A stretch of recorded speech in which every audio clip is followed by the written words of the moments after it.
ബ്ലോഗിലേക്ക് എല്ലാവർക്കും സ്വാഗതം കേട്ടോ. അത് സമയം പോലെ 4-4:30 ആവും. അപ്പൊ മോൻ പറഞ്ഞു അമ്മ എന്തെങ്കിലും ചായക്ക് ഉണ്ടാക്കി തരുന്നു. അപ്പൊ നല്ലൊരു കൊല വെട്ടി വെച്ചിട്ടുണ്ട്. ഇതൊരു ബജ്ജിയൊക്കെ ഉണ്ടാക്കാൻ പറ്റുന്ന വാഴയാണ്, വാഴയ്ക്കാണ്. അപ്പൊ അവൻ പറഞ്ഞു എണ്ണയിടേണ്ട സാധനമായിട്ട് എനിക്ക് വേണ്ടാന്ന്.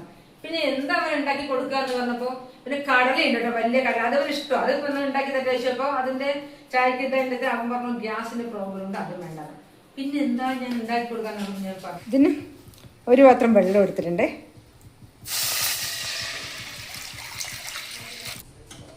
വെള്ളം ഒന്നും തിളച്ച് വരുന്നത്. അല്പം ഉപ്പിട്ട് കൊടുക്കട്ടെ, ലേശം നെയ്യ് ഇട്ടു കേട്ടോ. അല്പം ജീരകം ഇട്ട് കൊടുക്കുന്നുണ്ട്. പിന്നെ ഗ്യാസിൻ്റെ പ്രശ്നമൊക്കെ ഉള്ള കാരണേ, അല്ലാണ്ട് ഇതിൽ ആരും ജീരകമൊന്നുമില്ല. പക്ഷേ നല്ല ടേസ്റ്റ് ആയിരിക്കും കേട്ടോ ജീരകം ഇട്ട് കഴിഞ്ഞാൽ. ഞാൻ ഇത്രയും പൊടി എടുത്തിട്ടുണ്ട് കേട്ടോ. അതിന് വെള്ളം എടുത്ത പാത്രത്തിൽ തന്നെ നമ്മൾ പിന്നെ പൊടിച്ച പൊടിയാണ്, അത് പച്ചരി കൊണ്ട്. അത് ഞാൻ മാവിലേക്കൊന്ന് ഇട്ട് കൊടുക്കും. പക്ഷെ ഇട്ടത് ഇളക്കി കൊടുക്കണം. അത് കാരണം ഞാൻ പെട്ടെന്ന് തന്നെ ഇളക്കണം, അല്ലെങ്കിൽ കട്ട പിടിച്ച് പോകും. ഞാൻ മാവ് റെഡിയാക്കി വെച്ചിട്ടുണ്ട്. ഇപ്പം നല്ല ചൂട് കേട്ടോ, കുഴച്ചെടുക്കാൻ പറ്റുന്നില്ല കേട്ടോ. ഇങ്ങനെയുള്ള പരുവത്തിൽ ആക്കിയിട്ടുണ്ട്. പക്ഷെ നല്ല ചൂട്. ഞാനതിന് കുറച്ച് തേങ്ങ ചേർത്ത് വെച്ചിട്ടുണ്ട് കേട്ടോ. അതുപോലെ തന്നെയാണ് ശർക്കരയും. ശർക്കര ഞാൻ മോളെടുത്തോട്ട് പായസം വെച്ചാൽ കുറേ എനിക്ക് കമൻസ് വന്നിട്ടുണ്ടായിരുന്നു, കല്ലുണ്ടാവില്ലേ, അരിച്ചിട്ടല്ലേ പായസം ഒഴിക്കുക എന്നൊക്കെ കേട്ടോ. ഇത് അതിൻ്റെ ഒന്നും ആവശ്യമില്ല കേട്ടോ. നല്ല ശർക്കരയാണ്, കല്ലും മണ്ണും അങ്ങനെയൊന്നുള്ള ശർക്കരയല്ല. അത് പണ്ട് കാലത്തേക്കല്ലേ കല്ലും അങ്ങനെയൊക്കെയുള്ളൊരു ശർക്കര നമ്മൾ കണ്ടിട്ടുണ്ട്. അതൊക്കെ അരിച്ചിട്ട് നമ്മൾ ചെയ്യുള്ളൂ. പക്ഷെ ഇത് അങ്ങനത്തെ ശർക്കരയല്ല, അടിപൊളി ശർക്കരയാണ് കേട്ടോ. മാവ് ചൂടൊക്കെ അറിയപ്പോൾ ഞാൻ കുഴച്ചെടുത്തിട്ടുണ്ട്. നമുക്ക് അപ്പോൾ ഞാനിത് മാവൊക്കെ ഉണ്ടാക്കിക്കൊണ്ടിരിക്കുകയാണ്. ഏകദേശം ഉണ്ടാക്കി കഴിയാറായി. ഇതിൽ 2, 4, 6, 8 കിട്ടിയിട്ടുണ്ട്. എനിക്ക് തോന്നുന്നു ഒരു 8-10 കിട്ടുന്നുള്ളത്. ഞാൻ വിചാരിച്ചു മാവൊക്കെ ഇത്രയും വേണ്ട വരില്ല, കുറച്ച് എടുത്ത് വെക്കുക, ഞാൻ എന്ത് പണിയത് കൂടിപ്പോയി എന്നൊക്കെ നോക്കുമ്പോ അത്രേ ഉള്ളൂ കേട്ടോ. പക്ഷെ മോനൊക്കെ ഇത് ഭയങ്കര ഇഷ്ടമായതുകൊണ്ടേ കഴിക്കും. ശർക്കര ഒന്നും ഇടാത്തത് എന്താ? അതല്ലേ കൊഴക്കട്ട? അത് ശർക്കര ഒന്നും ഇടാണ്ട് പിന്നെ ചെറിയുള്ളിയും നല്ല ടേസ്റ്റാ. ചെറിയുള്ളിയും മറ്റെന്തൊക്കെ ജീരകം ഒക്കെ കൂടി ശർക്കര ഇട്ടത് ഇങ്ങനെ പിടിച്ചിട്ട് ഒരു പിടിയുണ്ടാ. പിന്നെ ഇതില്ലേ പണ്ടൊക്കെ എന്തിലാ അത് ഉണ്ടാക്കുക, എന്റെ അമ്മയൊക്കെ ഞങ്ങളുടെ പണ്ടൊക്കെ തന്നെയാണ് നമുക്ക് ഏറ്റവും വലിയ ഫുഡ്. വേറെ അങ്ങനെ എണ്ണയൊക്കെ പച്ചരി പൊടിക്കല്ലേ ഫുള്ള് വീട്ടിലൊക്കെ ബക്കറ്റിലുണ്ടാകും. തരുമൊന്നുമില്ല കേട്ടോ. ഇങ്ങനത്തെ കുറെ എപ്പോഴും എന്റെ അമ്മ ഞങ്ങളൊക്കെ വരും സ്കൂളിൽ ഇങ്ങനെ ഉണ്ടാക്കി വെക്കും. പക്ഷെ വലിയ കലം, അത് വലിയ തുണി ഇങ്ങനെ കെട്ടും. തുണി കെട്ടിയിട്ടാണ് ആ തുണിയിൽ ഇങ്ങനത്തെ ഉണ്ടാക്കി നിറയെ വെക്കും. മിക്സിയില്ല, അരിയിൽ നിന്ന് കല്ലിലരച്ച് ഞങ്ങളുടെ ആറ്റുകല്ലുണ്ട്, അതിൽ അരച്ചിട്ട് ഞാൻ ഉണ്ടാക്കി തരും. ഇത് കുറച്ച് പണിയുള്ള സാധനമാണ്. അത് ഞാൻ ഉണ്ടാക്കി കഴിയാറഞ്ഞ ഒരെണ്ണം കൂടെ ഉള്ളു. അത് ഞാൻ പറയുമ്പോൾ എന്തറിയോ, ഇതിൽ ഞാൻ കുക്കറിൽ അലൂമിനിയത്തിന്റെ ഇത് വെച്ചിട്ടുണ്ട്. വെള്ളം തിളച്ചു ഈ തട്ട വെച്ചിരിക്കുന്നത്. അപ്പൊ അലുമിനിയം ഉപയോഗിക്കില്ല, അലുമിനിയം പ്രശ്നമാണെന്നൊക്കെ പറയും. പക്ഷെ എനിക്ക് സ്റ്റീലിന്റെ ഇല്ല, തുണിയൊന്നും കെട്ടിയിട്ട് ഇവിടെ മര്യാദയ്ക്ക് അങ്ങനെയുള്ള ഒരു കോട്ടൺ തുണിയൊക്കെ വേണ്ടേ.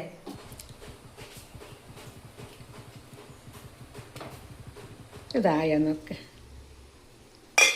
നല്ലപോലെ വെന്ത് വന്നിട്ടുണ്ട് കേട്ടോ. ഈ മേലെ കാണുന്നത് ജീരകമാണ്. ജീരകം ഇട്ട് കഴിഞ്ഞാൽ നല്ല ടേസ്റ്റാണ്.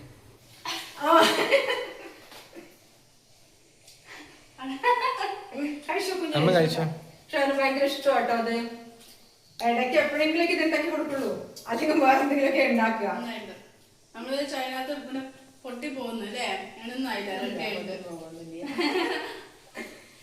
ഇതിന് നമ്മള് മറ്റൊരു സൈസിന് ഉണ്ടാക്കല്ലേ, വെജിറ്റേറിയൻ ഒക്കെ ഉണ്ടാക്കി അത് നല്ല ടേസ്റ്റ്.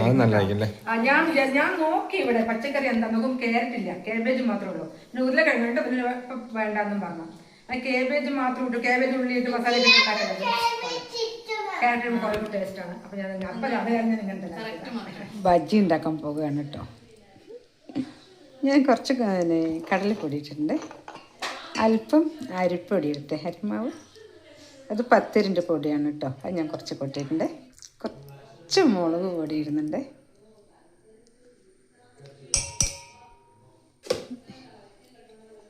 ഞാൻ അല്പം വെള്ളം ഒഴിക്കട്ടെ.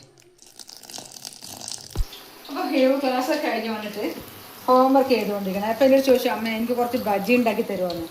അപ്പോൾ ഞാൻ പറഞ്ഞു ഉണ്ടാക്കി തരാമല്ലോ, എന്തായാലും ചായക്ക് എന്തെങ്കിലും ഒന്ന് വേണമല്ലോ. അപ്പോൾ ഞാൻ കുറച്ച് പച്ചക്കായ 2-3 കായ മുറിച്ചു കേട്ടോ. ബജ്ജി, കുഞ്ഞു ബജ്ജിയല്ലേ വേണം പറഞ്ഞ് കുറേ സമയം അമ്മ ആയോ ചോദിക്കുന്നു.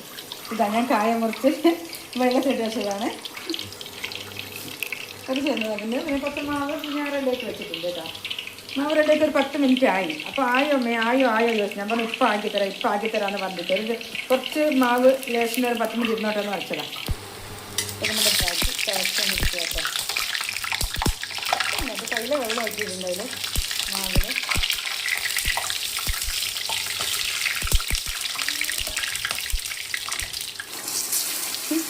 ബേക്കിംഗ് സോഡ വേണമെന്നൊരു നിർബന്ധമില്ല കേട്ടോ. വേണമെങ്കിൽ അല്പം ഇടാനേ ഉള്ളൂ, വേണ്ടവർക്ക് മാത്രം.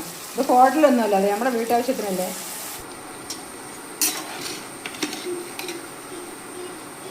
എണ്ണയൊന്നും അങ്ങനെ കുടിച്ചിട്ടില്ല. ഞങ്ങൾ കുറച്ച് അരിമാവൊക്കെ കലർത്തുന്ന കാരണേ എണ്ണ കുടിക്കൊന്നുമില്ല. ചില ബജിയിൽ നല്ല എണ്ണയാണ്.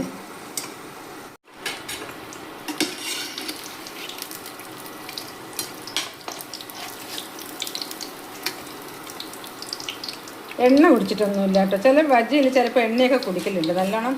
ബജി എന്തായാലും നല്ല ടേസ്റ്റുമാണ് കഴിക്കാൻ. ലേശം എണ്ണ കുടിക്കലുണ്ട്. ഇതിൽ എണ്ണയൊന്നും കുടിച്ചിട്ടില്ല. ഞാൻ അരിമാവ് നല്ലോണം കുറച്ച് കലക്കിയിട്ടുണ്ട്. പക്ഷെ നല്ല സ്മൂത്തും ഉണ്ട്. അങ്ങനെ ഒരു അടിപൊളി ബജി റെഡിയാക്കിയിട്ടുണ്ട് കേട്ടോ. അപ്പോൾ ഹേവ പറഞ്ഞ ചമ്മന്തി വേണം. ഞാൻ കുറച്ച് തേങ്ങ ചമ്മന്തി, അത് കുറച്ച് ചമ്മന്തി ഉണ്ടെങ്കിൽ നല്ലതാട്ടോ. തേങ്ങ ചമ്മന്തി മാത്രം വേണമെന്നില്ല. ഇത് തക്കാളി ഉള്ളിയൊക്കെ ഇട്ട് ചമ്മന്തി വെച്ചാൽ അടിപൊളി ടേസ്റ്റാണ്. ബജി കഴിക്കാൻ വേണ്ടി ഷൂട്ട് നിർത്തിയിട്ട് വന്നതാ. ആ ബജി കഴിഞ്ഞു കേട്ടോ. 2-3 ഉള്ളൂ. പെട്ടെന്ന് തീർന്നു പോയി. ഇതെല്ലാം കഴിച്ചല്ലേ നമ്മള് എന്തെങ്കിലും ഉണ്ടാക്കുമ്പോൾ അത് കഴിക്കുമ്പോഴാണ് നമുക്ക് പിന്നെ ഉണ്ടാക്കാൻ ഒരു സമാധാനം തോന്നുക. ഞാനാണ് കേട്ടോ അമ്മായി ഷൂട്ട് ചെയ്തുകൊണ്ടിരിക്കുകയാണ്. അമ്മായി വരുമ്പോൾ എപ്പോഴും ഒരു കോമഡി ആയിരിക്കുമല്ലോ. അമ്മായി വന്ന് എന്തെല്ലോ ചീത്തയൊക്കെ പറഞ്ഞിട്ട് ഇറങ്ങി പോകുന്നുണ്ട് കേട്ടോ. ഞങ്ങളങ്ങ് വൈകുന്നേരം പതുക്കെ അങ്ങ് പുറത്തിറങ്ങി കേട്ടോ. ആ ഡ്രസ്സൊക്കെ ഒന്ന് നോക്കട്ടെ എന്ന് പറഞ്ഞിട്ട് പോയതാണ്. ട്രെൻഡ്സിലാണ്. നോക്കുമ്പോൾ എനിക്ക് പറ്റിയ ഡ്രസ്സായിട്ടൊന്നും കാണുന്നില്ല. കുറേ ഉണ്ട് കേട്ടോ, ഡ്രസ്സ് ഇഷ്ടം പോലെ ഉണ്ട്. പക്ഷെ എൻ്റെ അളവിന് അങ്ങനെ കറക്റ്റ് ആവുന്നില്ല. പിന്നെ അങ്ങ് യൂബിക്കുട്ടിനെ എടുത്ത് ഞാൻ അവിടെ നിന്നു. പിന്നെ മോള് ഒരു നല്ലൊരു ഡ്രസ്സ് ഞാനാണ് അവൾക്ക് സെലക്ട് ചെയ്ത് കൊടുത്തത്. നല്ല ഭംഗിയുണ്ട് കേട്ടോ കാണാൻ. അപ്പോൾ അവൾക്കൊന്നും കുറേ നോക്കിയപ്പോൾ ഒന്നും കണ്ടില്ല. പിന്നെ ഇതിപ്പോൾ ഇട്ട് നോക്കുമ്പോൾ നല്ല ചേർച്ചയുണ്ട്. പിന്നെ ഞങ്ങൾ കുറേ ഡ്രസ്സൊക്കെ ഒന്ന് സെലക്ട് ചെയ്യായിരുന്നു കേട്ടോ. അങ്ങനെ ഡ്രസ്സൊക്കെ വാങ്ങിയിട്ട് വരുമ്പോൾ ഒരു ഓഫറിൻ്റെ കൂപ്പൺ കൊടുത്തിട്ടുണ്ട് കേട്ടോ. കൂപ്പൺ മോള് പറഞ്ഞു കറക്റ്റായിട്ട് എടുത്ത് വെക്കാൻ. നോക്കുമ്പോൾ യൂബിക്കുട്ടിയെ 2 കഷ്ണമാക്കി താഴെ ഇട്ടു കേട്ടോ. കുറേ നേരമായി പുറത്തിറങ്ങി ഡ്രസ്സൊക്കെ എടുക്കാൻ ഇറങ്ങിയതാണ്. ഡ്രസ്സ് അധികമൊന്നും കിട്ടിയില്ല. കുറച്ച് മോൾക്കൊരു ഡ്രസ്സ് മാത്രം എടുത്തിട്ടുണ്ട്. സമയം പരിപാടിയായിരുന്നു. ഫുഡ് വെച്ചിട്ട് പോകാൻ വേണ്ടിയിട്ട് വരാണ്.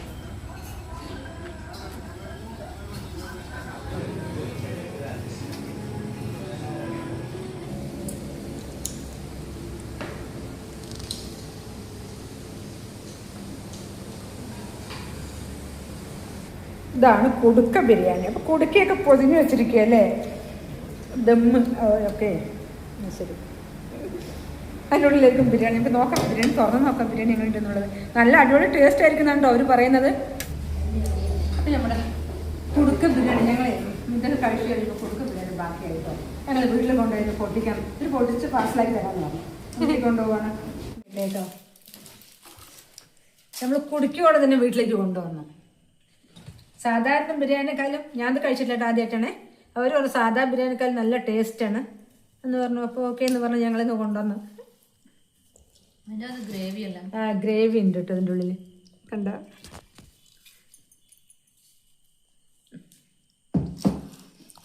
അപ്പൊ ഇതാണ് ഞങ്ങളുടെ നല്ല മണം അല്ലേ, നല്ല മണം കേട്ടോ. കുടുക്ക ബിരിയാണി എന്നാൽ ദമ്മായിരിക്കുമല്ലോ അല്ലേ, ദമ്മ ബിരിയാണി അല്ലേ. അപ്പോഴും ചട്ടി നല്ല ചൂട്. അപ്പൊ ഇതൊക്കെയാണ് നമ്മുടെ ഇന്നത്തെ വിശേഷം. കുടുക്ക ബിരിയാണിയും പിന്നെ കുറേ കാര്യങ്ങളും. ഇനി പുതിയ വിശേഷങ്ങളുമായിട്ട് നിങ്ങളുടെ മുൻപിലേക്ക് വരുന്നതാണ്. അപ്പൊ അടുത്ത വഴിയിൽ കാണുന്നവരെ ബൈ.